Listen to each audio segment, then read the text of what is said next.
Hello and welcome to Orchids 365 for another fabulous care collab, and this one being about the care of big vandas.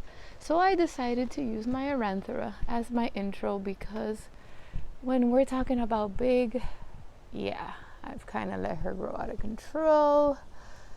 And here are the blooms way past my roof.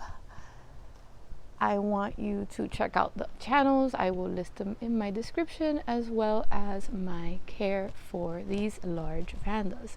Now, I started off with this one because she's an exaggeration, but I have several varieties, excuse me guys, varieties of large vandas. As you can see, my Aranthera here is growing in soil, and well-draining soil, of course, and I have the lava rocks because that prevents my friend the squirrel from digging them out of the ground.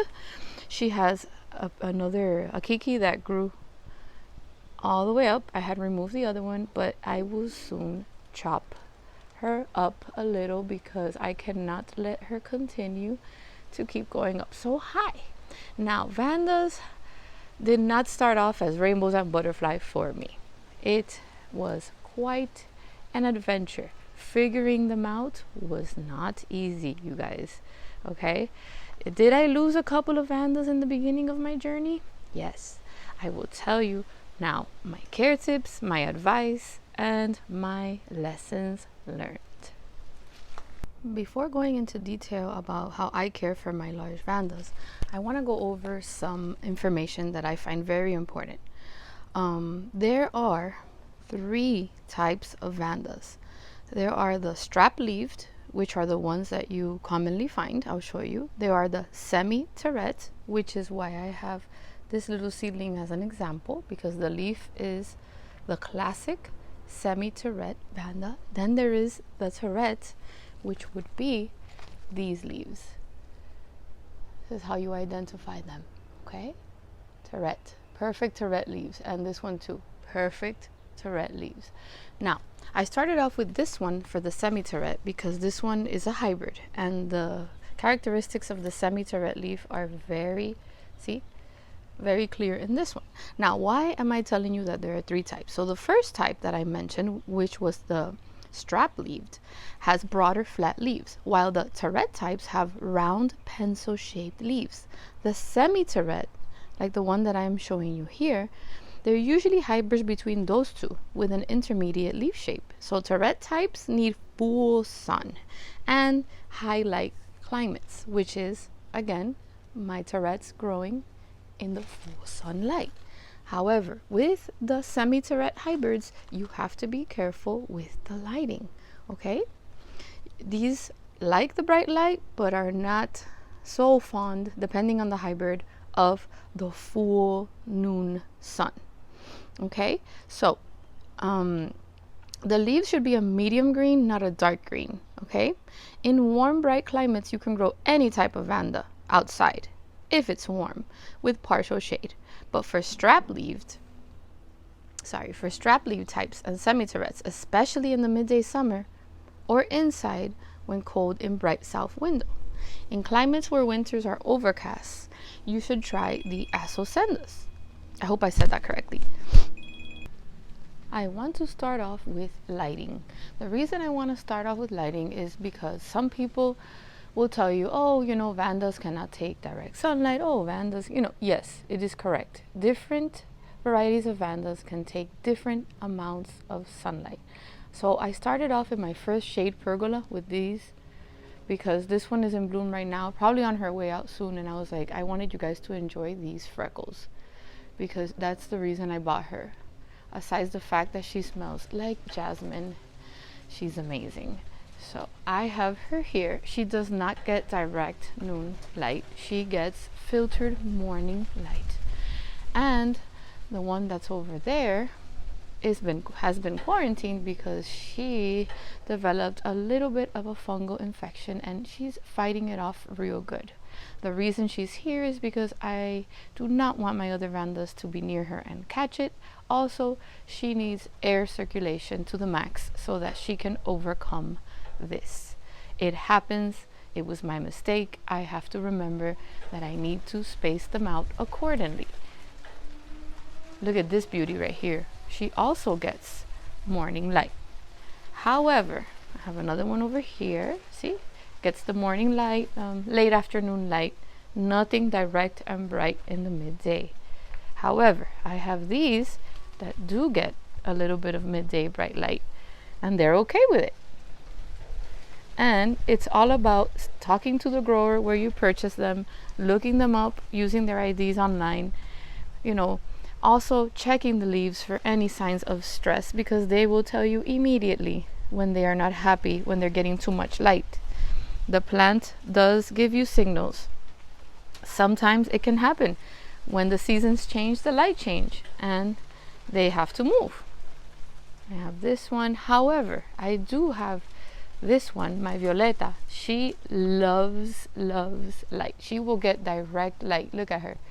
She has spiked several times and she loves it.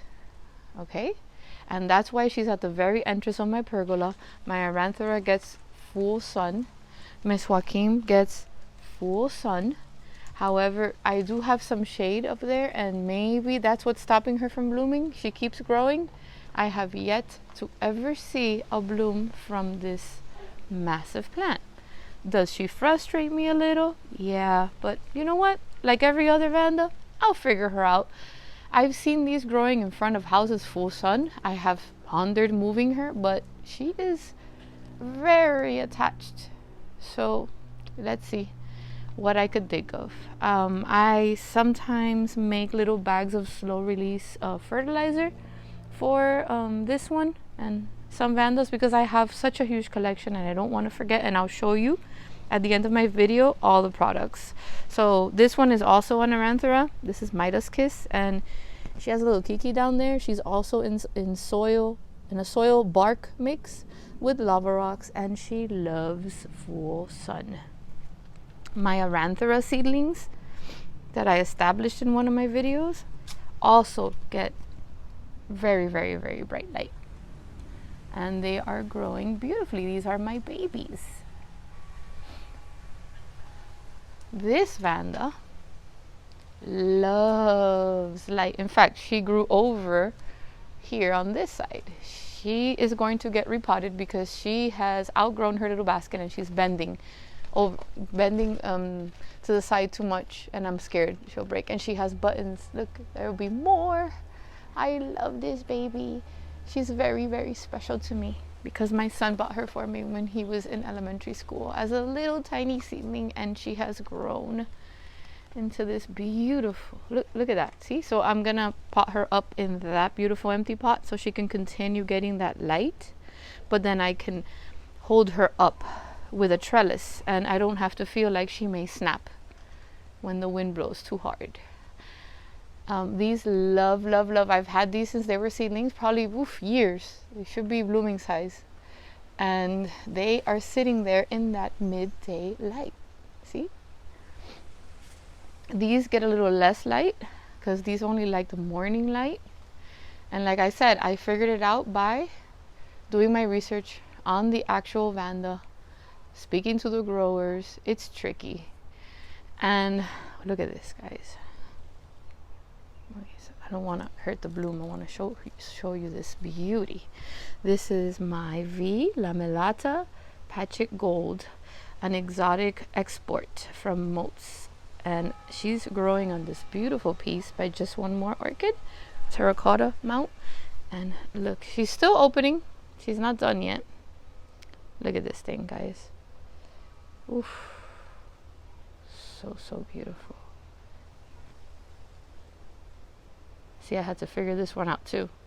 I had her back there and I put her here, gradually moving her to get more light, and she loves it. And that's what you need to do. Always a gradual move, never a big move. This is the morning light. I'm gonna go ahead and show you the fertilizer that I use, the Seaweed, the CalMag, to help you with the care. Look at this little cutie. Alright, this is my go-to liquid Seaweed. I love it. It's Maxicrop liquid seaweed, often available at Amazon. Sometimes it goes on sale and then I stock up. My vandas love this stuff, as do my seedlings and the small orchids that I'm trying to establish. I use it as well.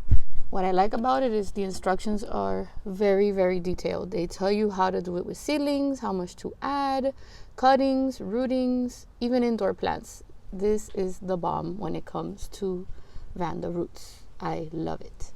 When the temperatures are going to drop, I add a little bit of CalMag, because I have some vandas that they start to grow, you know, those little spots, maybe yellow spots, dark spots. So I add this only in the winter months. I'm not going to add any more.